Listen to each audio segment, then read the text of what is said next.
నమస్తే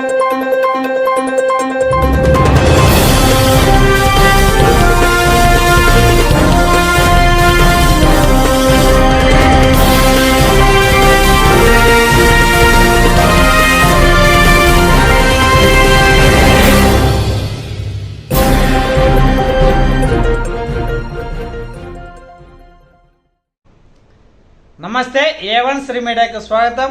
ప్రతి క్షణం సామాన్యుల పక్షం. నేటి వార్తా విశేషాలు. ప్రపంచ ఎయిడ్స్ దినోత్సవం సందర్భంగా జిల్లా వైద్య ఆరోగ్య శాఖ మరియు ఎయిడ్స్ కంట్రోల్ ఆధ్వర్యంలో ర్యాలీ నిర్వహించారు. శ్రీ సత్యసాయి జిల్లా స్థానిక కలెక్టరేట్ ఆవరణలో కలెక్టర్ చేతన్ ర్యాలీ జెండాను ఊపి ప్రారంభించారు. ఆర్టీసీ బస్టాండ్ వరకు నినాదంతో 2030 సంవత్సరం నాటికి హెచ్ఐవి లేని సమాజ స్థాపనే లక్ష్యమని వారు నినాదం చేశారు. హెచ్ఐవికి మందు లేదు, నివారణ ఒక్కటే మార్గమని వారు నినాదాలు చేశారు.